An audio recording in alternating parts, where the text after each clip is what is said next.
بسم الله الرحمن الرحيم. الحمد لله والصلاة والسلام على رسول الله. الأستاذ عبد الله الحامد بحمد الله وفضله لم تكن وفاته حدثا عابرا أخذت حقها من التعليق والإعلام، والحمد لله تحدث كثير ممن نعلم سواء في السوشيال ميديا أو في القنوات، وقد يعني جهاده ونضاله فرض نفسه وهو يستحق بتاريخه وبذله وصبره وأخلاقه العالية وقوله كلمة الحق في وجه سلطان جائر، يستحق مثل هذه التغطية والاهتمام. ولابد لمن يقدم مثل هذا البذل لابد أن يختم حتى يؤتي هذا العمل ثماره ويترك أثرا عند الآخرين. فجزا الله سبحانه وتعالى من تكلم، وجزا اللهم خيرا من أجاد في الثناء عليه وعلى جهاده وصبره ومصابرته. أنا في هذه المساهمة لا أريد أن أكرر ما قاله آخرون فقد أجادوا وأفادوا، لكن لي مساهمة في بضعة نقاط. النقطة الأولى أنه هو من القلائل أو ربما الوحيد الذي واكب مسيرة الإصلاح الأخيرة منذ أزمة الخليج منذ بدايتها إلى الآن. رجل لم يفتر ولم يمل ولم يتعب رغم أنه سجن 7 مرات تقريبا. كثير بدأوا وتعبوا وربما انسحبوا أو فترت همتهم أو قل عطاؤهم أو يعني بقوا على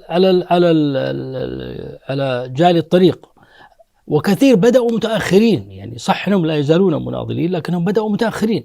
لكن الدكتور عبد الله الحامد أحسبه من القلائل ربما الوحيد الذي بدأ من المعروفين في الداخل، طبعا في الداخل يعني ممن بدأ من بداية المسيرة الإصلاحية وحتى الآن على نفس الوتيرة ونفس الحماس ونفس الاندفاع، نفس الثبات فيما نحسبه رحمه الله. هذه النقطة الأولى. النقطة الثانية، لاحظ عليه كل من تعامل معه أنه في كل هذه اللحظات التي مر بها في ذروة الحماس في كل مرحلة، حتى حينما يخرج من السجن هو في ذروة حماسه، وكأنه قد بدأ لتوه، قد انطلق الآن. يعني تراه بعد سنة، بعد سنتين، بعد 3، تراه الآن في السجن كأنه قد انطلق الآن قبل وفاته بمدة قصيرة. قد يعني ينوي بعد أن يخرج أن يواصل هذه المسيرة. هذه صفة نادرة في المناضلين، معظمهم إما يمل أو ينسحب أو يفتر وتنطفئ جذوته، حتى لو بقي يدعو لك بالتوفيق والنجاح هو يفتر ويضعف وينسحب ويبقى جانبا. أنا أعرف كثير ممن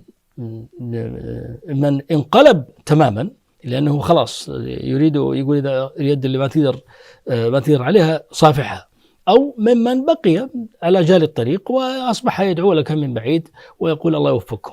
فهذه النقطة الثانية. النقطة الثالثة، فيما نحسبه وحسبه الله أنه مثال التجرد لقضيته، لم يسعى لشهرة، لم ينافس آخرين، لم يتضايق من جهد آخرين، حتى في شدة الحملة على الجهاديين. يعني فيما نحسبه من دليل على تجرده، الحملة التي قبحت صورة الجهاديين إلى أشد صورة، أصر على أن يدافع عن المعتقلين بمعنى أن يحظوا بمحاكمة عادلة.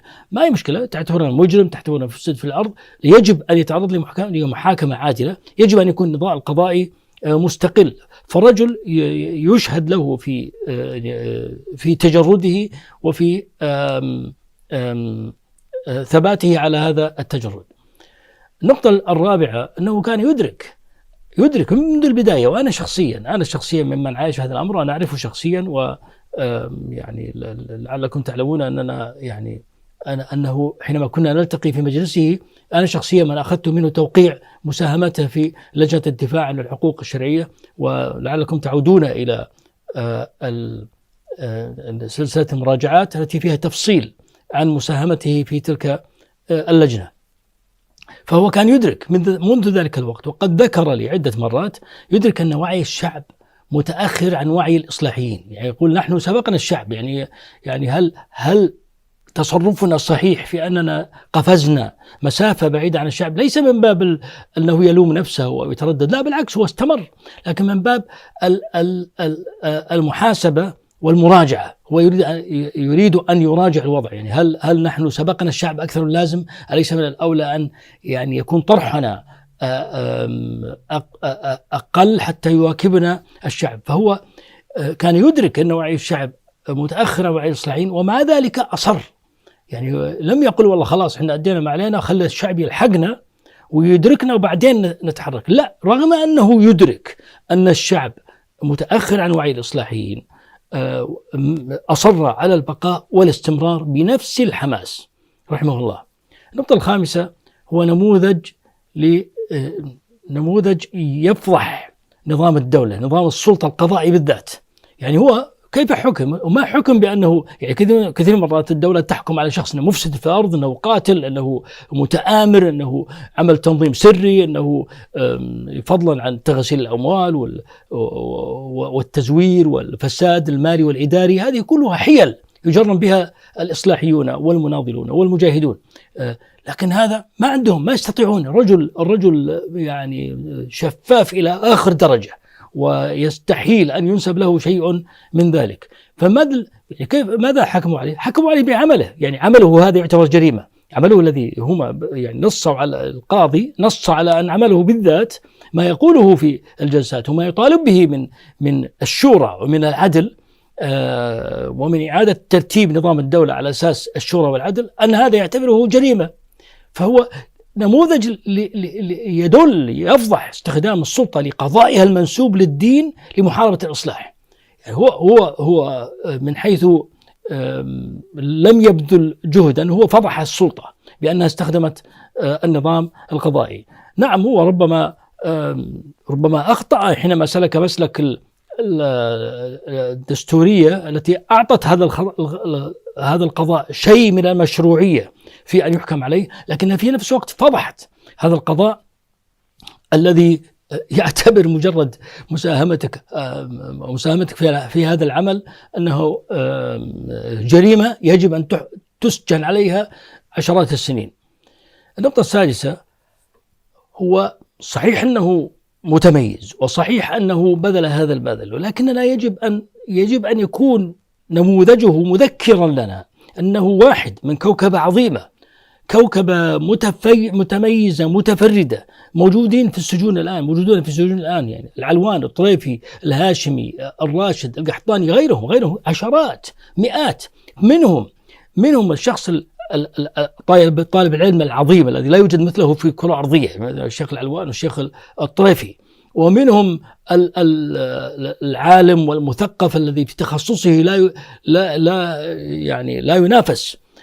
كل هؤلاء، ومنهم كذلك الإنسان العادي المجتهد المخلص الذي يعتبر نحسبه عند الله سبحانه وتعالى أفضل من آلاف من هؤلاء المنافقين الذين يعملون مع السلطة.